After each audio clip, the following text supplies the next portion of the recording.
मध्यकालीन, हाँ मध्यकालीन भागकाल हम लोगों ने मध्यकालीन भारत के अंतर्गत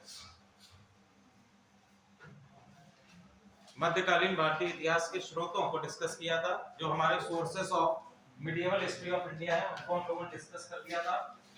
नाउ अब चूंकि हमें कुछ कुछ चीजें पढ़नी है किसके बारे में, भारत पर अरब आक्रमण के बारे में। ठीक है, भारत पर अरब आक्रमण के बारे में कुछ कुछ चीजें पढ़नी है। उसके लिए सबसे पहले हम लोगों को ये देखना होगा कि इस्लाम धर्म का उदय और इस्लाम धर्म का उत्कर्ष। क्योंकि बेसिकली जो हम देखेंगे इस चैप्टर में अरब आक्रमण के विषय में देखेंगे, जो चीजें जो भारत पर हमारे आक्रमण होंगे वो बेसिकली आपके दो स्टेट्स हैं। पहला है आपका टर्की, ठीक है, जिसको हम लोग तुर्क आक्रमणकारी बोलते हैं, तुर्क आक्रमण। और दूसरे आपके ये जो एरिया आपको मिलेगा ईरान और इराक का एरिया जो आपको मिलेगा, इनको हम लोग कहते हैं अरब आक्रमणकारी।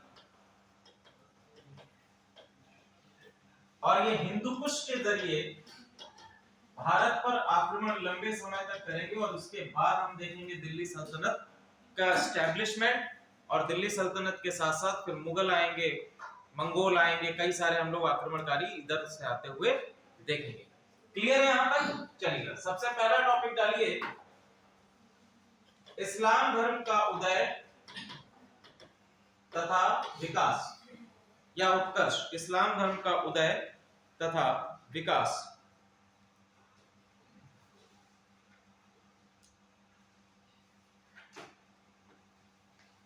ठीक, अगर हम लोग इस्लाम धर्म की बात करें, इस्लाम धर्म का उदय की बात करें, तो इस्लाम धर्म का उदय आपको दिखाई देगा 7वीं शताब्दी में।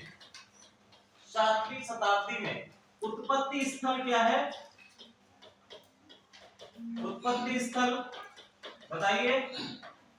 उत्पत्ति स्थल लिख लीजिए मक्का। ठीक है, मक्का जो है इस्लाम धर्म के उत्पत्ति स्थल के रूप में जाना जाता है। अगर हम इस्लाम धर्म के पैगंबर की बात करें, पैगंबर या प्रॉफिट की बात करें, तो कौन मिलेंगे? ठीक है, कौन है? क्या? पैगंबर मोहम्मद साहब। हमने लगा मोहम्मद शाह बोल रहे, मुझे लगा मोहम्मद शाह बोल रहे। ठीक है, तो मोहम्मद साहब। ठीक, अब अगर हम यदि इस्लाम की बात करेंगे तो इस्लाम धर्म में पैगंबर मोहम्मद साहब, जिन्होंने अपने आप को क्या कहा है कि मैं ईश्वर का दूत हूं, ईश्वर का दूत कहें। इसके अलावा इन्होंने कहा कि ईश्वर जो है, या हम इसको कह सकते हैं इस्लाम धर्म किस पर आधारित है? इस्लाम धर्म आधारित है एकेश्वरवाद पर। किस पर आधारित है? एकेश्वरवाद पर आधारित है। अब हम कहें कि एकेश्वरवाद क्या होता है? इसको इंग्लिश में बोलते हैं मोनोएथीस्ट। एकेश्वरवाद यानी मोनोथीस्ट। ठीक है, मोनोएथीस्ट, ईश्वर क्या है? एक है। ठीक है, और इसके बाद हम कहें कि इस्लाम में क्या मूर्ति पूजा है? ठीक है, तो इस्लाम में मूर्ति पूजा की भी मनाही है। मूर्ति पूजा की मनाही है। ठीक है, अब लिखिए पैगंबर मोहम्मद साहब। पैगंबर मोहम्मद साहब।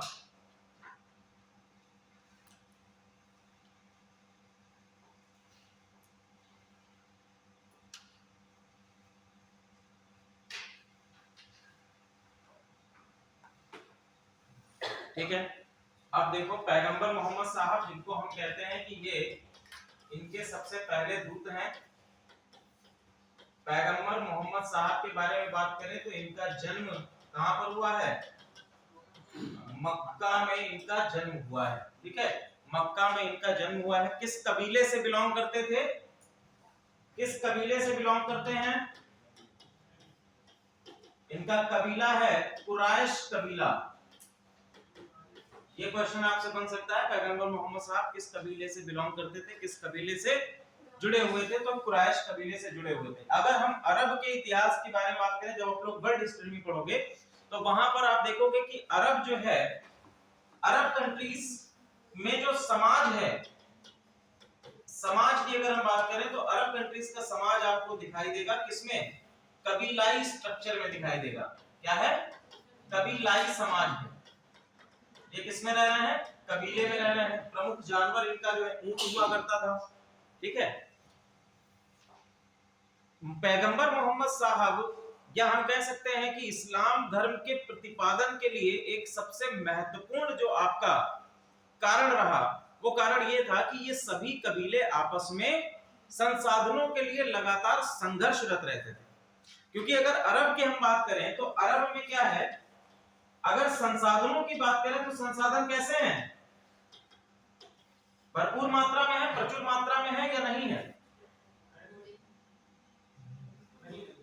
तो अरब के क्षेत्र की अगर हम बात करें तो यहाँ पर संसाधनों की कमी है। ठीक है, संसाधन प्रचुर मात्रा में उपलब्ध नहीं है। ज्यादातर यहाँ पर क्या है? रेगिस्तान, रेगिस्तान और रेगिस्तान के साथ साथ नखलिस्तान भी है। नखलिस्तान क्या होते हैं? नखलिस्तान क्या होते हैं? ये होते हैं नारियल के बाग। ठीक है, ऐसी जगह जहां पर एक भारी मात्रा में, जहां पर काफी सारी मात्रा में नारियलों की खेती की जा सके, उसको बोलते हैं नखलिस्तान। नारियल हो गए, खजूर हो गए, इनकी खेती की जा सके, उनको कहते हैं नखलिस्तान। तो लगातार संघर्षों, संसाधनों के लिए इनके बीच में क्या चल रहे हैं? संघर्ष चल रहे हैं। और इन्हीं संघर्षों को विराम देने के लिए एक पर्टिकुलर धर्म की स्थापना होती है, जिसको हम लोगों ने इस्लाम धर्म के रूप में जानते हैं। कि अब आपको क्या है? अब आपको एक सिविलाइज्ड वे में रहना है। ये क्योंकि जो ये आपका संघर्ष है, ये इतना हिंसात्मक हो जाता था, जिसको काबू में करने के लिए एक नए धर्म का प्रतिपादन अरब के क्षेत्र में किया गया। ठीक है, तो पैगंबर मोहम्मद साहब जन्म स्थल मक्का। अब लिखिए नोट बना के, 57 वर्ष की आयु में, सॉरी 40 वर्ष की आयु में, जी सर, जी हाँ सर, वो क्या है? जी जी जी सर, दोनों ही, न्यू लाइन का भी बढ़िया, सोनी का भी बढ़िया है। सोनी का ज्यादा बेटर है। सोनी या एलजी का? जी जी। और सर आते तो सैमसंग के भी हैं, लेकिन वो उतना बढ़िया नहीं है। आप सोनी का या एलजी का ले लीजिए। सोनी में ब्राविया आता है, वो ज्यादा बेटर है। जी जी सर, 75 तो एटलीस्ट होना ही चाहिए। जी जी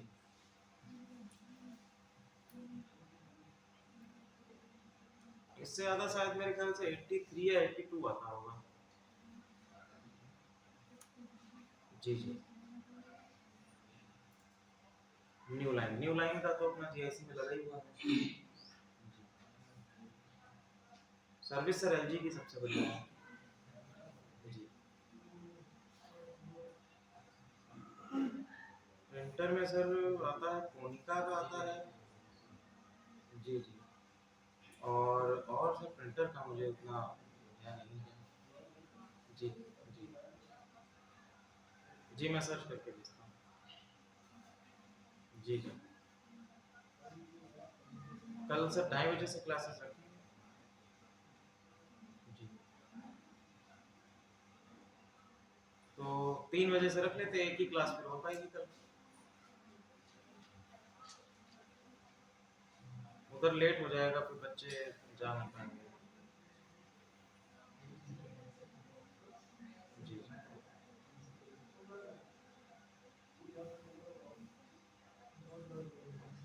क्यों, कौन सा बोर्ड चाहिए? एलजी का, सोनी का?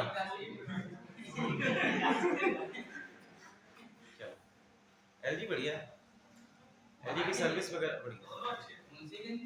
हाँ हेलो जी जी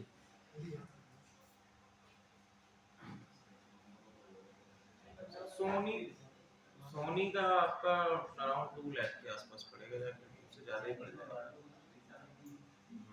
और एलजी का भी लगभग इसी रेट में मिलेगा, 1.5-2 के आसपास। जी जी, न्यू लाइन का कम में पड़ जाएगा, न्यू लाइन का थोड़ा सा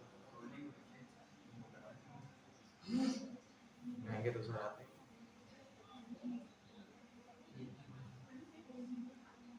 किस कंपनी का है वो?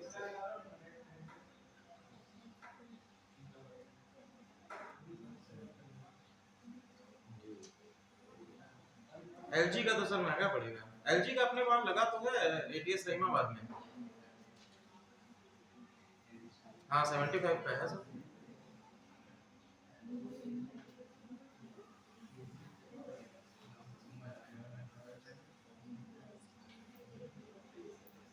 क्या कह रहे थे? कहाँ पर थे?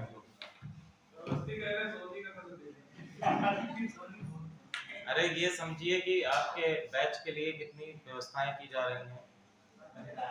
नया जो है सिलेक्शन मिल नहीं रहा है। सिलेक्शन मिले तो हम लोगों का जो मेहनत और बजट लग रहा है वो कम से कम जो है उसका कुछ बेनिफिट मिले, क्योंकि कोई भी आपकी कोचिंग होती है उसकी पहचान उसके सिलेक्शन से होती है। भले जो है आप उसको बहुत बढ़िया सजा के रखें, हमेशा फूल लगे हों, एसी लगी हो, बढ़िया पैनल हो, बढ़िया चेयर्स हो बैठने के लिए, गद्देदार, उन सब चीजों से, वो फैंसी चीजों से कुछ नहीं होता। कोचिंग की पहचान सिर्फ और सिर्फ उसके सिलेक्शन से होती है, चाहे वो फट्टे पर बैठा के पढ़ा रहा हो टीचर।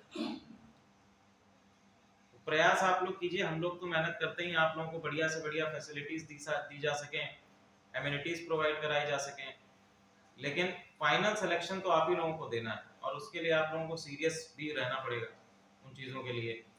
क्लासेस तो यहाँ पर आपकी हो जाएंगी, लेकिन क्लासेस के बाद जो आपके पास टाइम बचता है उस टाइम में आप क्या करते हैं वो आपका कॉल है।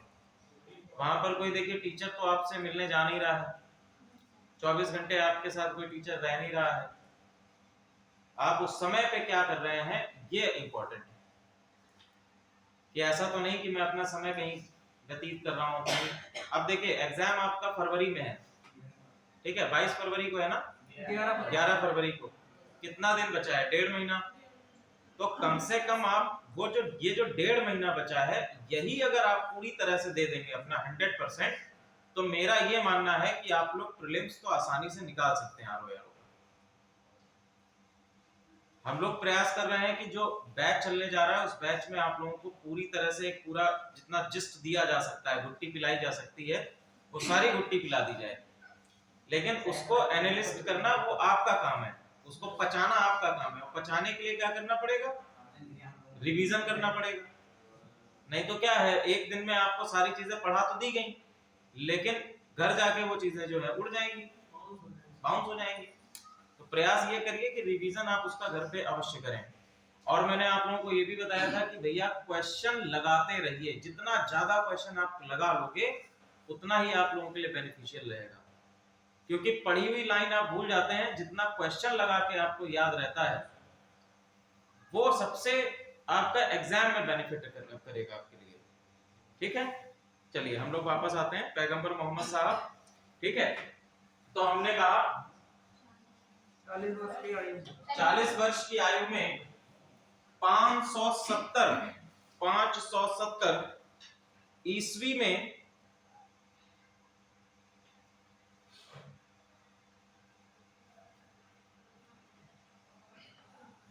ज्ञान की प्राप्ति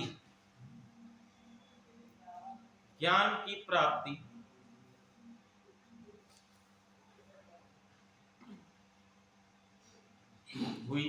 ठीक है, पैगंबर मोहम्मद साहब को 40 वर्ष की आयु में ज्ञान की प्राप्ति हुई। इनको जब ज्ञान की प्राप्ति होनी थी तो एक देवदूत आता है जिसको कुरान में कहा गया है जिब्रिल। इसको क्या कहा गया है? जिब्रिल कहा गया है। ये क्या है? देवदूत है। अब इसी का हमें एक और जिक्र मिलता है, कहां पर? बाइबिल में। बाइबिल में भी इसका जिक्र मिलता है, लेकिन किसी और नाम से। किस नाम से मिलता है? गैब्रियल। देखो आप में तीन पंथ हैं, जब आप लोग वर्ल्ड हिस्ट्री में हम लोग पढ़ेंगे तो तीन पंथ ऐसे हैं जो एक दूसरे से जुड़े हुए हैं। कौन कौन से पंथ हैं? पहला आपका हो गया मुस्लिम धर्म, दूसरा आपका हो गया ईसाई क्रिश्चियनिटी, और तीसरा आपका है यहूदी। ठीक है, तीसरा आपका कौन है? यहूदी। ये तीनों ही क्या हैं? एक दूसरे से कनेक्टेड हैं, तीनों ही एक दूसरे से जुड़े हुए हैं। और इसका एक हमें जो उदाहरण प्राप्त होता है, जैसे आपका एक शहर है यरूशलेम। यरूशलेम यरूशलेम जो है ये कहां पर पड़ता है? कहां पर? ठीक है, इजराइल में। और इजराइल में पड़ने वाला ये शहर तीनों ही आपके पंथों के लिए एक इंपॉर्टेंट प्लेस है। क्यों इंपॉर्टेंट है? तीनों पंथों के लिए क्या क्या चीजें यहाँ पर बताई गई हैं? क्या है वो चीजें, क्या है?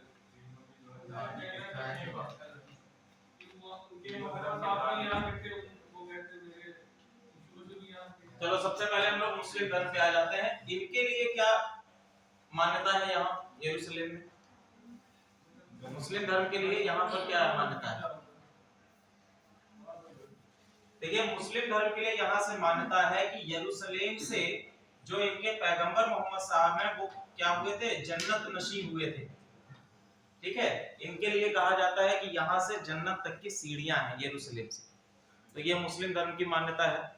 दूसरा हम लोग आ जाते हैं क्रिश्चियनिटी। क्रिश्चियनिटी की क्या मान्यता है? क्रिश्चियनिटी की मान्यता है कि भैया यहीं पर आपके जो इनके देवदूत हैं, कौन? ईसा मसीह। ईसा मसीह का जन्म स्थान माना जाता है। ईसा मसीह का जन्म स्थान यरूशलेम को माना जाता है, ये इनकी मान्यता है। यहूदियों पर हम लोग आ जाएं तो यहूदियों की क्या मान्यता है? बताइए। यहूदियों में दो टेंपल माने जाते हैं। ठीक है, यहूदी धर्म में जब सबसे पहले यहूदी धर्म का प्रतिपादन हुआ तो इनका जो पहला मंदिर बनाया गया था, पहला मंदिर जो इनका बनाया गया था, फर्स्ट टेंपल जिसको कहा जाता है, वो आपका यरूशलेम में ही बनाया गया था। ठीक है, वो आपका कहां पर बनाया गया है? यरूशलेम में ही बनाया गया है। ये तीनों धर्मों की मान्यता किसमें हमको प्राप्त होती है? यरूशलेम शहर में प्राप्त होती है। तीनों धर्मों के लिए सबसे पवित्र आपका शहर है। और तीनों धर्मों में ही आप देखेंगे कि बाइबल चाहे ले लें, चाहे हम लोग कुरान ले लें, कई सारे नेम ऐसे आपको मिलेंगे जो एक ही प्रकार के हैं। जैसे आप लोगों ने एक कहानी पढ़ी होगी एडम और ईव की, तो एडम और ईव हमको नाम मिलते हैं किसमें? बाइबल में। और अगर हम वही कुरान में आ जाए तो कुरान में हमको नाम मिलते हैं आदम और हव्वा। ठीक है, तो ये क्या है? दोनों की सिमिलैरिटीज हैं। क्लियर है? चलिए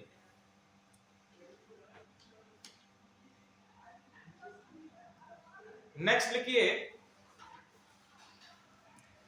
हिजरत।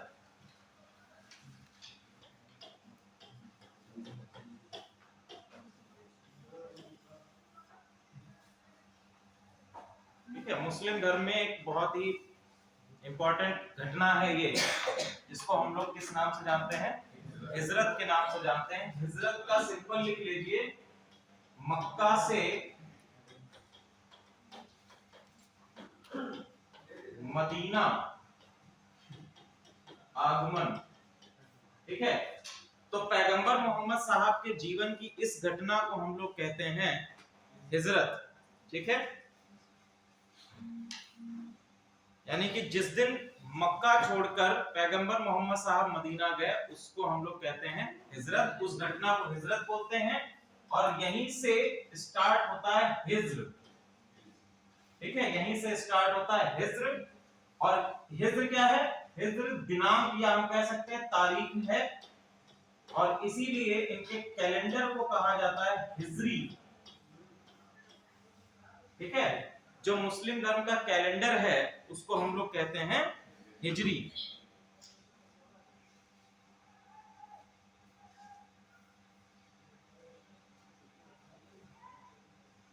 अब लिखिए, इस्लाम के सिद्धांत।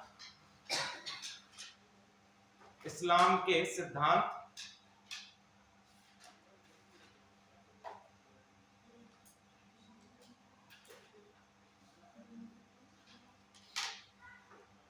पहला लिखिए शाहदाह,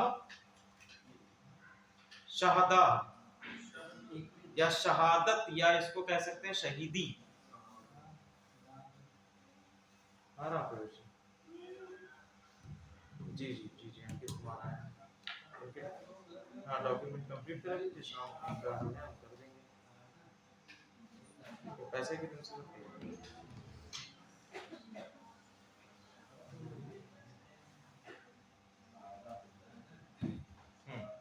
शहदाह, अरे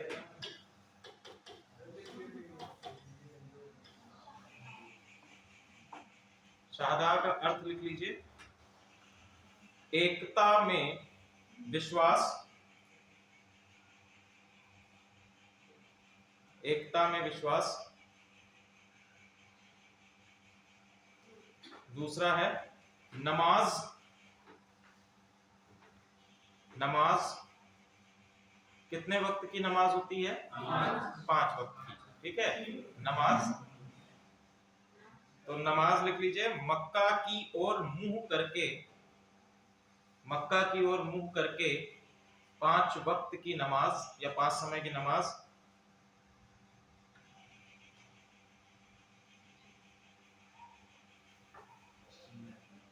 फिर नेक्स्ट लिखिए रोजा, रोजा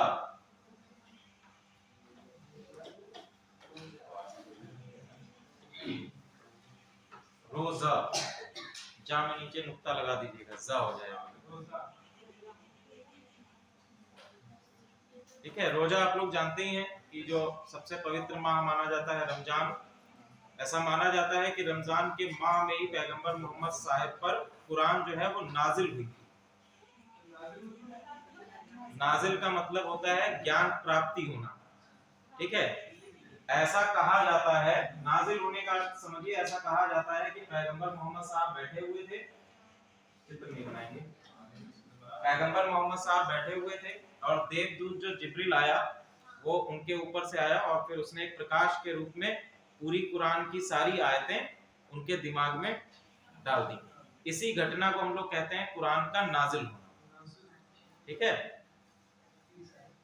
तो कुरान आपकी रमजान के महीने में नाजिल हुई और इसीलिए रमजान के माह में क्या रखा जाता है?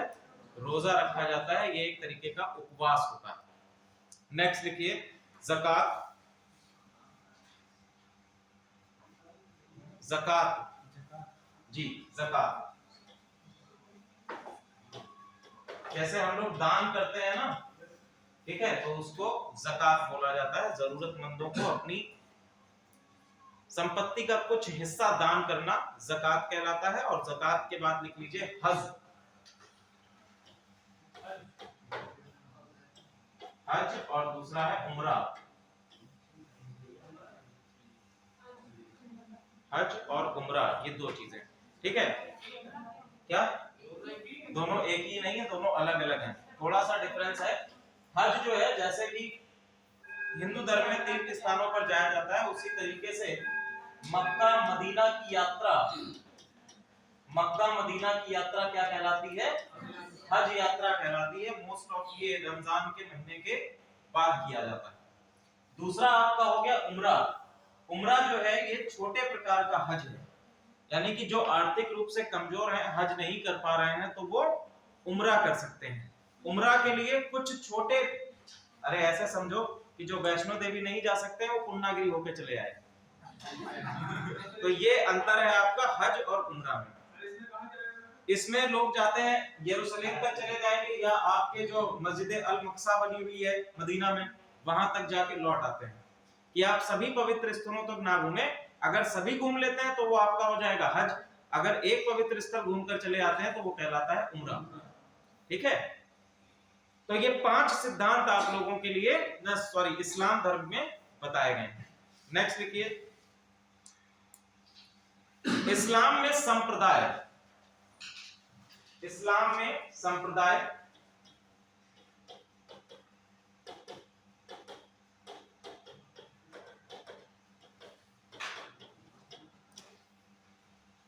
तो इस्लाम में आपके 2 संप्रदाय हैं, पहला है शिया और दूसरा संप्रदाय है सुन्नी, शिया संप्रदाय और सुन्नी संप्रदाय, इनका अंतर हम लोग कुछ देर बाद समझेंगे।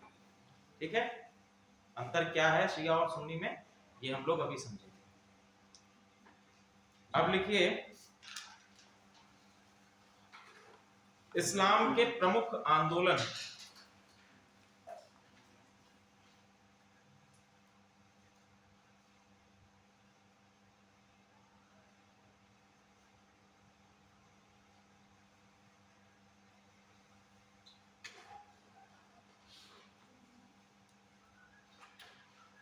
पहला लिखिए अहमदिया आंदोलन, अहमदिया आंदोलन जी, अहमदिया आंदोलन।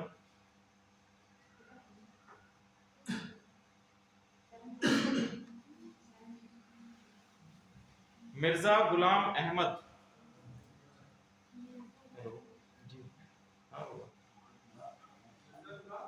इसका अच्छा मैं पता कर रहा हूँ, नंबर भेज रहा हूँ, फोन करो सर।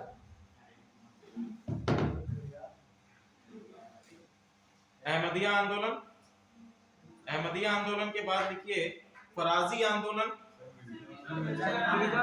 मिर्जा गुलाम अहमद, ये इनके नेतृत्व करता थे अहमदिया आंदोलन के, भारत में ये आंदोलन हुआ है, नेतृत्व करता। हाँ, अहमदिया आंदोलन, जैसे क्वेश्चन बनता है कि अहमदिया आंदोलन के नेतृत्व करता कौन है, मिर्जा गुलाम बेग, ठीक है, मिर्जा गुलाम अहमद। इसके बाद लिखिए फराजी आंदोलन,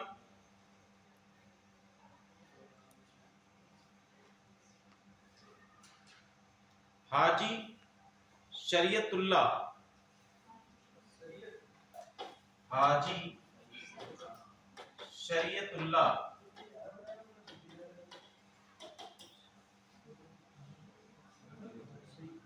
हाँ, इसके नेतृत्व करता है फराजी आंदोलन के हाजी शरीयतुल्लाह। नेक्स्ट तारीखे मुहम्मदिया आंदोलन, तारीखे मुहम्मदिया,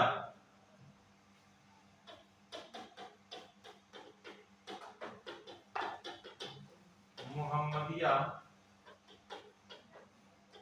आंदोलन, इसके नेतृत्वकर्ता का नाम लिख लीजिए सैयद अहमद बरेलवी,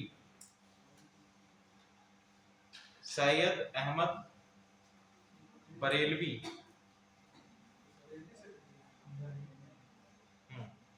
फिर नेक्स्ट चौथा अलीगढ़ आंदोलन,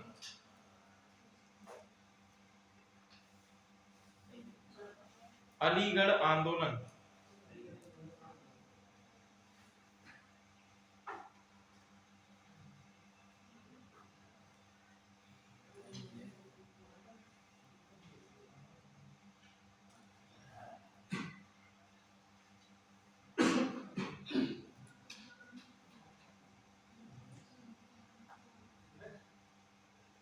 नेक्स्ट टॉपिक डालिए, इसका नेतृत्व करता सर सैयद अहमद खान, सर सैयद अहमद खान।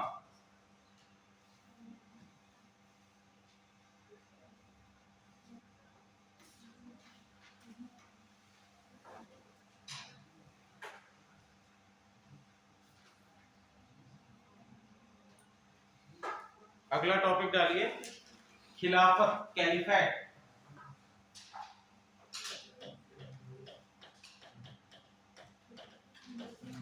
आंदोलन नहीं है बेटा, ये खिलाफत आंदोलन नहीं है, केवल ये खिलाफत है। ठीक है, अब इसका मतलब समझिएगा कि ये क्या है, खिलाफत या कैलिफेट क्या है।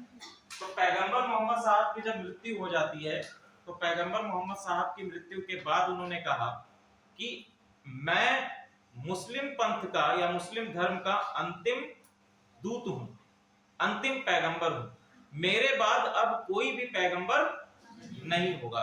ठीक है, तो बोले अब आपके बाद होगा क्या, तो उन्होंने कहा कि अब हमारे बाद पैगंबर नहीं होगा, अब क्या होगा, खलीफा चुना जाएगा। ठीक है, उन्होंने क्या कहा, खलीफा चुना जाएगा। और खलीफा कैसे चुना जाएगा? खलीफा चुना जाएगा अहले बैयत से। इसको उन्होंने कहा कि अहले बैयत। अहले बैयत का मतलब होता है शुद्ध खून या शुद्ध रक्त। और शुद्ध रक्त किससे संबंधित? पैगंबर मोहम्मद साहब के वंशज जो होंगे वही क्या कहलाएंगे? अहले बैयत कहलाएंगे। ठीक है। और यहीं से फिर स्टार्टिंग होती है किसकी? खिलाफत की स्टार्टिंग होती है, या कैलिफेट, यानी कि अब जितने भी आपके आएंगे वो सभी क्या कहलाएंगे? खलीफा कहलाएंगे। तो पहला लिखिए उम्मयद खिलाफत। उम्मयद खिलाफत, ठीक है। उम्मयद खिलाफत आएगी, अब्बासिद खिलाफत आएगी,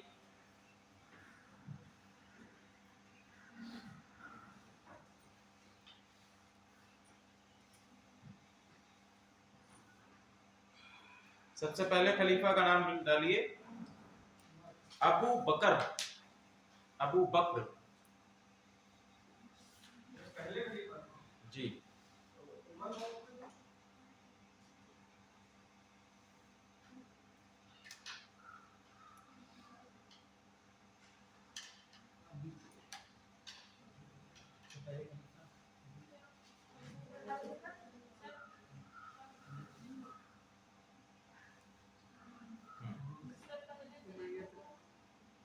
अबू बकर,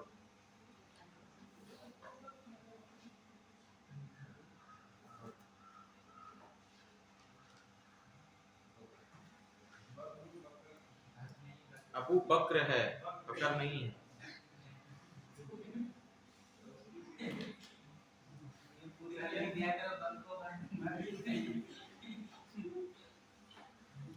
ठीक है।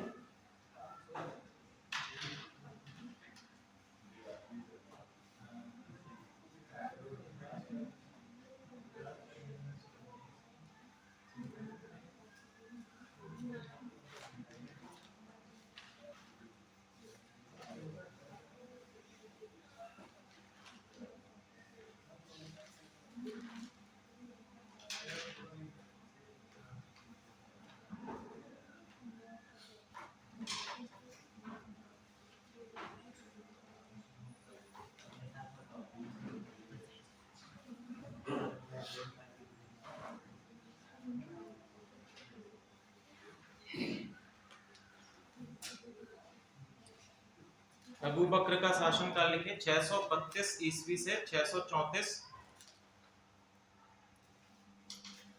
632 ईस्वी से 634 ईस्वी,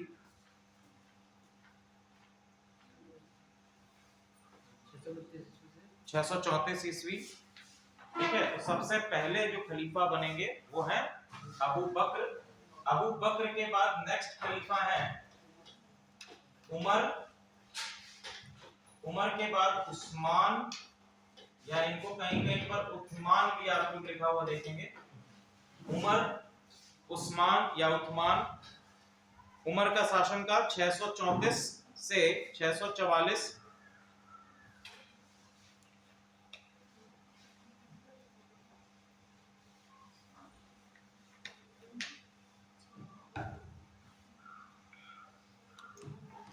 और सबसे चौथे खलीफा अली,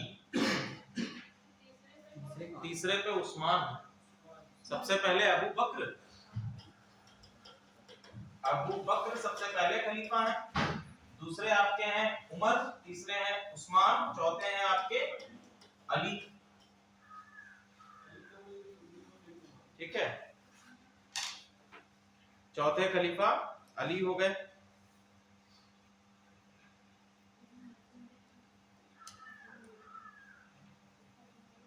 अब देखो यहां से यहां तक आपका जो सीन चलेगा, ये चार खलीफा जो हैं, अली के समय के बाद ये जो खिलाफत है या उम्मयद खिलाफत है, ये दो भागों में टूट जाती है। ठीक है। एक अपनी राजधानी को दमिश्क बनाकर रखते हैं। दमिश्क, अभी तक इनकी जो राजधानी है वो कहां पर है? दमिश्क में है। अब यहां से इनकी राजधानी जो है वो चेंज हो जाकर तुर्की के साइड में आ जाती है, और यहाँ पर खिलाफत एक नई शुरू होती है, उसको हम लोग कहते हैं मुआविया। ये केवल और केवल हम कह सकते हैं कि इसकी एक शाखा है, एक ब्रांच है, ठीक है, मुआविया। अब जो शिया और सुन्नी का फर्क हम लोग समझ रहे थे, तो शुरुआती ये जो 4 खलीफा हैं, कहानी आपको समझनी पड़ेगी अहले बैत की। तो जो आपके अहले बैत में कहा गया कि भैया जो रक्त संबंध से जुड़े होंगे वही खलीफा बन सकता है, जबकि जो सबसे पहले अबू बकर बनाए गए ये इनके दामाद थे पैगंबर मोहम्मद साहब के। इस वजह से और बाकी जो भी खलीफा बनाए गए, उमर हो गए, उस्मान हो गए, अली हो गए, ये किसी भी प्रकार से डायरेक्टली रक्त संबंध से नहीं जुड़े हुए। इस कारण से जो इन खलीफाओं को मानते हैं उनको शिया कहा जाता है, और जो नहीं मानते हैं वो सुन्नी कहलाते हैं, ठीक है। ये बेसिक डिफरेंस आपका है, यानी कि जो अहले बैत में विश्वास रखते हैं वो आपके शिया कहलाएंगे, जो नहीं रखते हैं वो आपके सुन्नी कहलाएंगे। ये आपका बेसिक डिफरेंस आ जाएगा। इसके बाद देखिए अब्बासी खिलाफत। अब्बासी खिलाफत ये आपके उमैयद खिलाफत के हैं, लगभग 750 ईस्वी तक आपके उमैयद खिलाफत चलती है, और भारत में जो आक्रमण होंगे वो भी आपके बेसिकली उमैयद खिलाफत के अंतर्गत ही होंगे।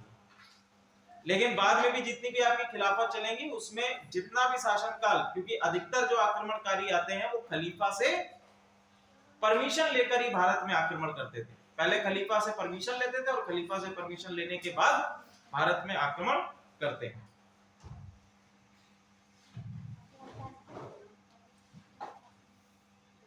लेकिन अब्बासी खिलाफत का पहला खलीफा अबू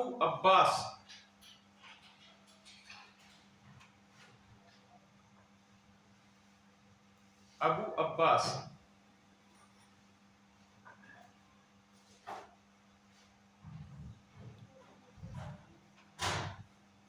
राजधानी,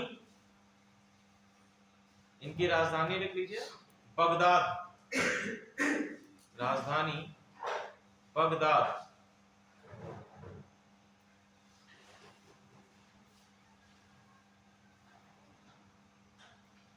नेक्स्ट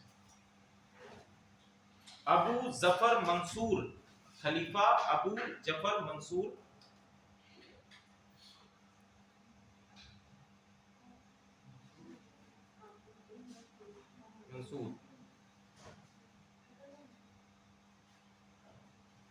ये दूसरे खलीफा हैं।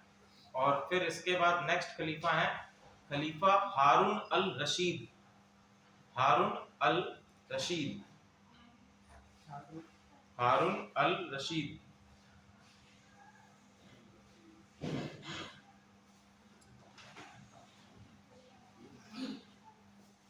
हारून अल रशीद।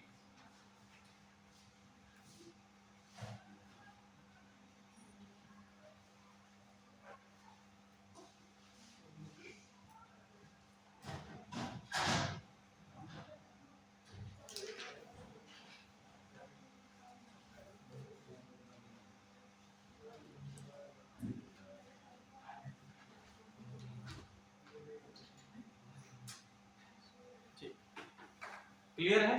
तो यहाँ तक हम लोगों ने किस तरह से चीजें चल रही हैं इस्लाम धर्म के अंतर्गत उसको देख लिया। थोड़ा थोड़ा बाकी चीजें हम लोग वर्ल्ड हिस्ट्री में देखेंगे कि क्या प्रभाव है मिडिल ईस्ट या मध्य एशिया के अंतर्गत इस्लाम के उदय के।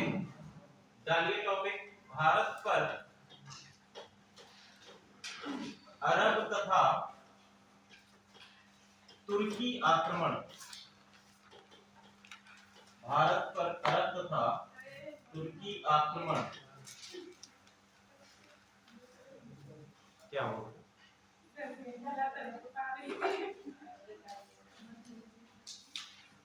भारत पर अरब तथा तुर्की आक्रमण।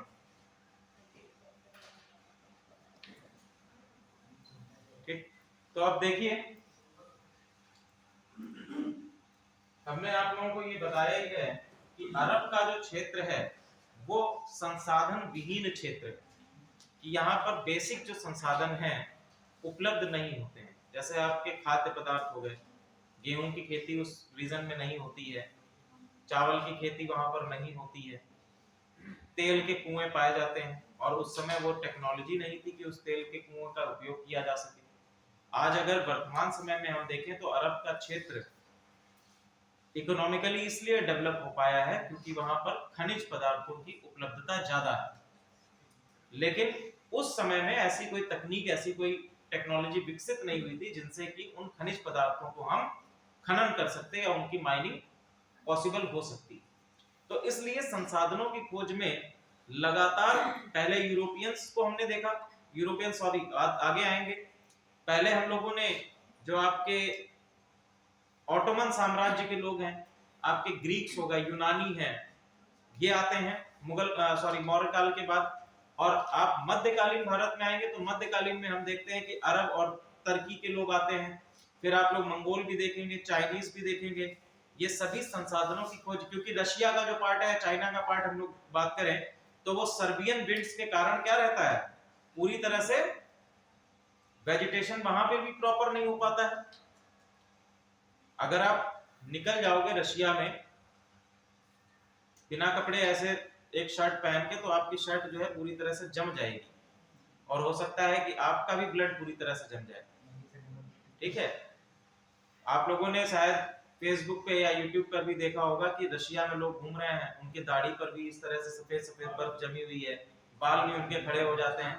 तो इस तरह का वहां पर वेजिटेशन होता है, यानी कोई भी प्रॉपर वेजिटेशन नहीं हो पाता है, फसल या इन सब चीजों की वहां पर अधिक नहीं है। अगर भारत में भी हिमालय ना होता, भारत का भी हिमालय ना होता, तो सर्बियन विंड्स बहुत आसानी से हमारे उत्तर भारत के क्षेत्र में आ जाती। और जितना उत्तर भारत का क्षेत्र है ये पूरी तरह से बर्फ से जमा रहता है।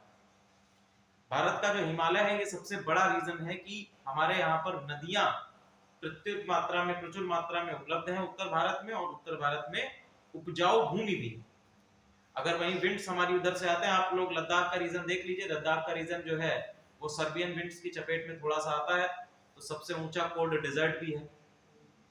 ठीक है, चलिए आगे हम लोग बोलते हैं भारत पर अरब तथा तुर्की आक्रमण। सबसे पहले लिखिए, अरबों द्वारा सिंध विजय।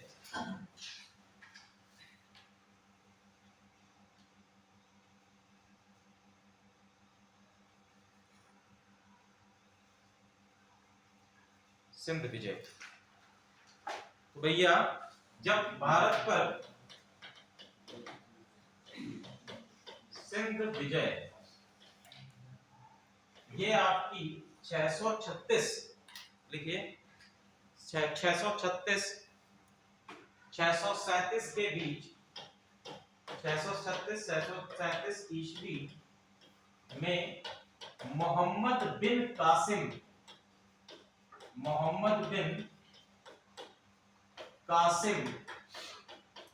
के द्वारा सिंध प्रांत पर आक्रमण, या भारत के सिंध प्रांत पर आक्रमण किया गया।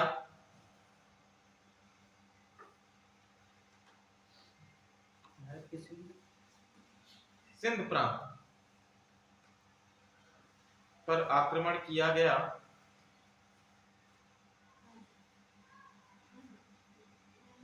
इस समय के खलीफा लिख लीजिए, खलीफा उमर। ठीक है, खलीफा उमर के शासनकाल में ये घटना होती है।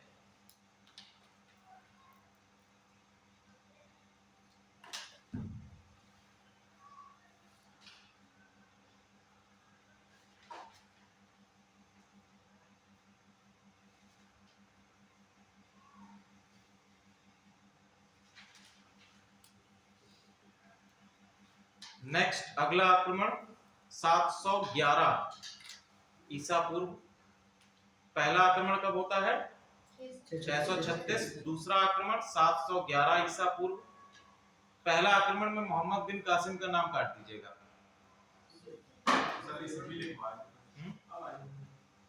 636 वाला जो है उसमें मोहम्मद बिन कासिम को काट दीजिए।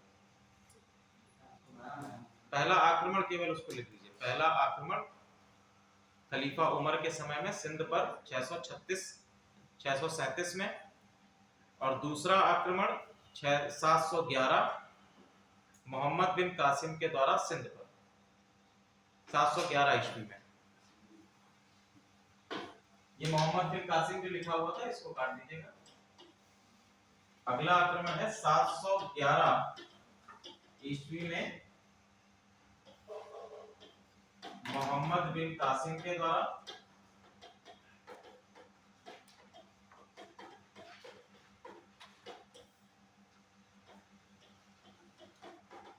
सिंध पर, और इस समय सिंध का शासक है दाहिर। टॉपिक डालिए, अरब आक्रमण के कारण।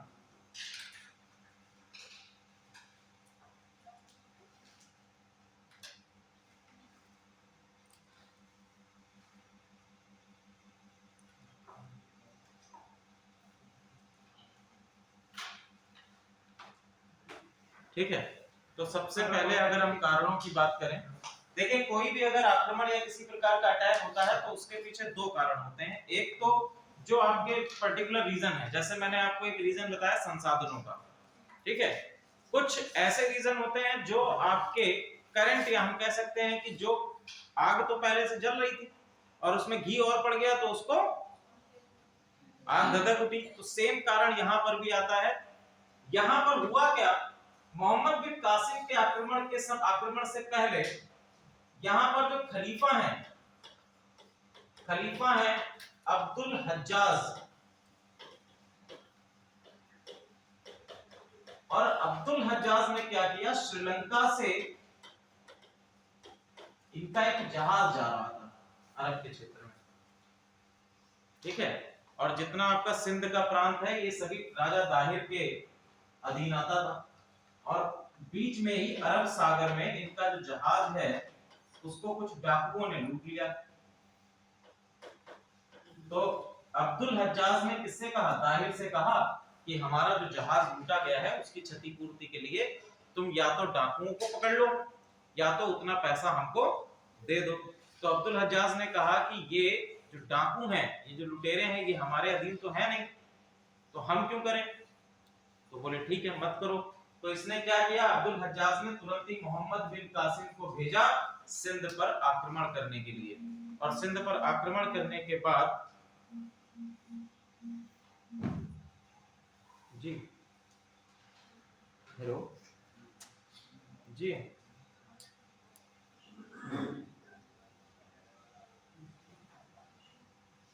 सेवा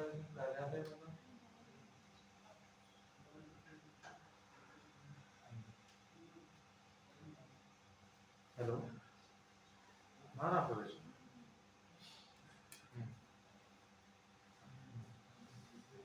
तो फाइल निकाली नहीं, वहां निकाल दो।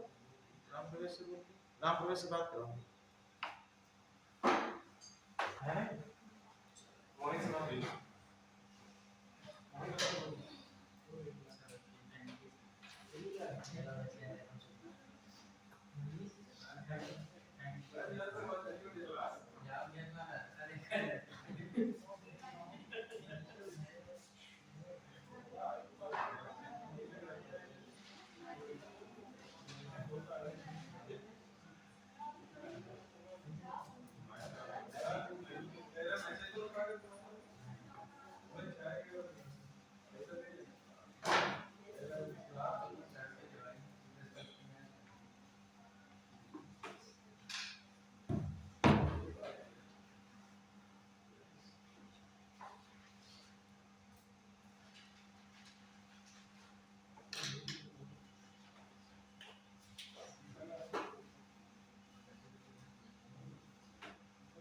ठीक है,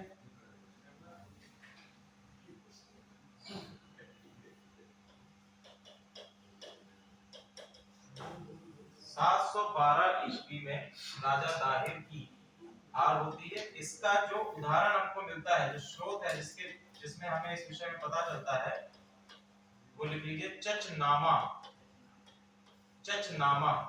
ठीक है। और राजा दाहिर जो है ये भी आपका किस डिनेस्टी का शासक है, चच वंश का शासक है, चच डिनेस्टी का शासक है। और ये चच डिनेस्टी सिंध की अंतिम हिंदू वंश कहा जाता है, सिंध का अंतिम हिंदू वंश कहा जाता है?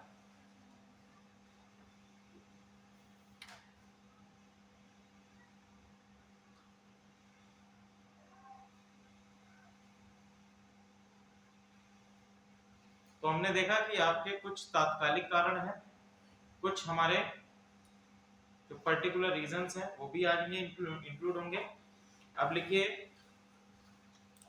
अरबों की विजय के राजनीतिक प्रभाव, अरबों की विजय के राजनीतिक प्रभाव।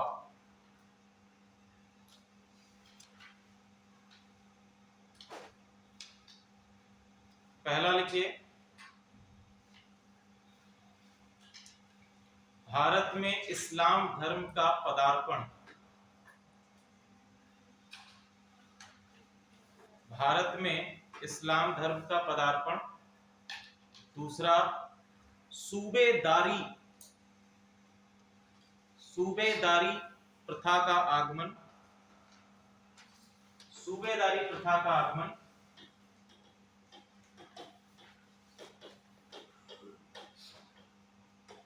या सीधे सीधे लिख सकते हैं कि सूबेदारी का उद्भव। उसी तरह है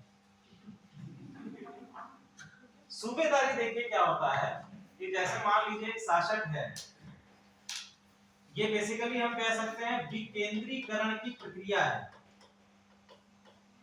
विकेंद्रीकरण की प्रक्रिया इसको कहा जा सकता है, सूबेदारी प्रथा को। अभी तक भारत में क्या होता था कि अभी तक भारत में जो राजवंश के लोग हैं, अभी तक हम लोग जब प्राचीन भारत में आप लोग पढ़ रहे थे उसमें देखा होगा कि जो राजवंश के लोग हैं उन्हीं को पर्टिकुलर स्थान दिए जाते थे शासन को चलाने के लिए, और बाकी सारी चीजें सेंट्रलाइज रहती थी शासक में।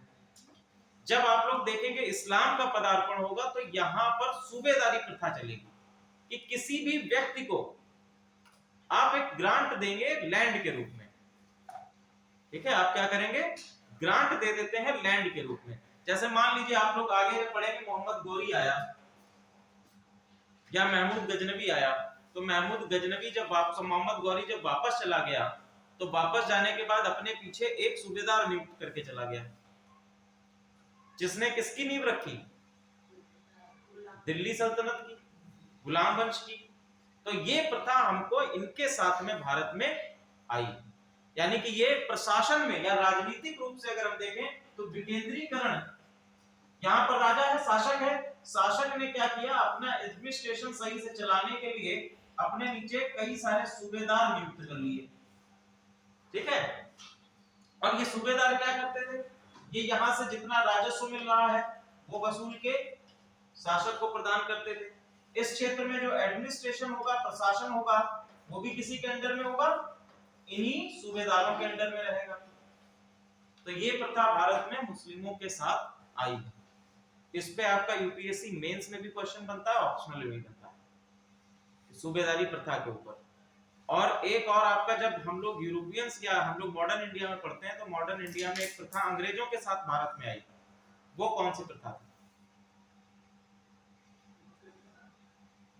अंग्रेज भी अपने साथ में एक इसी प्रकार की प्रथा को लेकर आए, वो कौन सी प्रथा थी? हाँ? अंग्रेज अपने साथ में लेकर आए हैं फ्यूडलिज्म को। ठीक है, फ्यूडलिज्म जो है इसका सबसे पहला उद्भव माना जाता है कहां पर, यूरोप में। यूरोप में, और ये सबसे पहले, या इसको हम लोग कहते हैं सामंतवादी व्यवस्था। सामंतवादी व्यवस्था, यहाँ पर सूबेदारी और यहाँ पर क्या है, सामंतवादी व्यवस्था, ये आपके अंग्रेज लेकर आते हैं।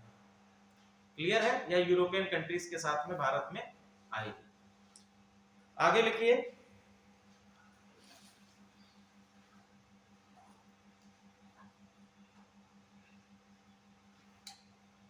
इस्लामी राज व्यवस्था की स्थापना सिंध प्रांत में। इस्लामी राज व्यवस्था की स्थापना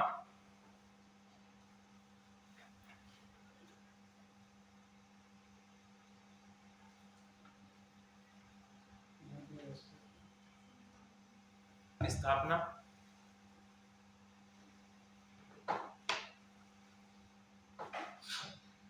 अगले लिखिए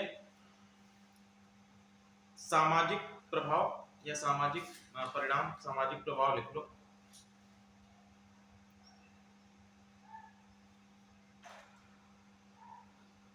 तो पहला धर्मांतरण, धर्मांतरण,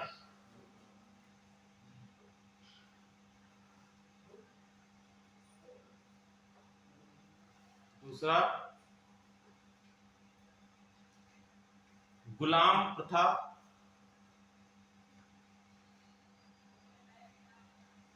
ये भी अपने साथ लेकर आए हैं अरब के लोग। सबसे पहले जो गुलाम बनाने की प्रथा शुरुआत की गई है वो अरबों के द्वारा की गई है। नेक्स्ट आर्थिक परिणाम या आर्थिक प्रभाव, आर्थिक परिणाम, आर्थिक प्रभाव,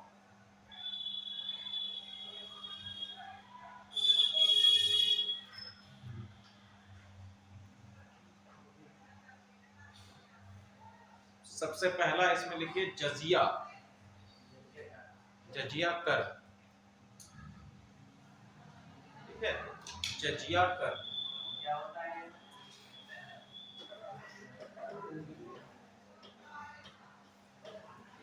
क्या होता है बताओ, जजिया किसको पता है? इसे समुदाय नहीं, ये गलत कह रहे हो, ऐसे ये भी गलत कह रहे हो। देखिए जजिया जब आप लोग कहेंगे तो जजिया का सिंपल मतलब है कि मुस्लिम समुदाय के अतिरिक्त सभी समुदायों पर लगाया जाने वाला तीर्थ कर जो होता है उसको हम लोग कहते हैं जजिया। सॉरी, एक कर जो लगाया जाता है वो जजिया अलग हो जाएगा, एक वो जो आपका तीर्थ कर होता है वो अलग हो जाएगा, उसको कहते हैं तीर्थ मैसूर, वो मुगलों के समय में दिखाई देगा।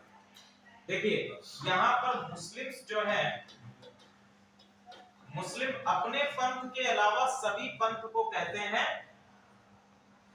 क्या कहते हैं? अरे अपने पंथ के अलावा जो बाकी सभी पंथ हैं उनको क्या कहा जाता है? गैर मुस्लिम के लिए एक शब्द है काफिर, काफिर, ठीक है, क्या कहा जाएगा? काफिर। तो जितने भी गैर मुस्लिम हैं उनको कहा गया काफिर। अब काफिर इन्होंने कहा कि हम जो है यदि हम शासन में हैं तो आपको या तो धर्मांतरण करना पड़ेगा या फिर आपको हमारा संरक्षण लेना पड़ेगा, और जो हम आपको संरक्षण प्रदान कर रहे हैं उस संरक्षण के बदले आपको हमें एक कर देना होगा। तो या तो अपने आप परिवर्तित हो जाओ और या तो क्या कर लो, हमें कर दे दो। तो ये जजिया क्या है? संरक्षण कर है, जो कि आपके गैर मुस्लिम समुदायों से लिया जाता है। इसमें किसी पर्टिकुलर समुदाय का नाम मत ले लेना इंटरव्यू में, ठीक है, नहीं तो इंटरव्यूअर तुम्हें बाहर कर देगा तुरंत। कहीं भी आप बैठे हो, कहीं भी कोई चीज हो तो उसमें पर्टिकुलर समुदाय को नहीं कहना चाहिए कि ब्राह्मणों से ही लिया जा रहा है या केवल आपके क्षत्रियों से ही लिया जा रहा है। ये जो कर है चाहे वो क्रिश्चियंस हो, चाहे वो क्रिश्चियंस हो, क्योंकि एक समय में आप देखेंगे कि जब अंग्रेज भारत में आए तो अंग्रेजों से भी जजिया कर वसूला जा रहा था। यूरोपियन कंट्रीज के जो आपकी कंपनीज थी उनसे भी कहा गया कि आप जो है वो गैर मुस्लिम हैं, आप हमें कर दीजिए, जजिया दीजिए, ठीक है।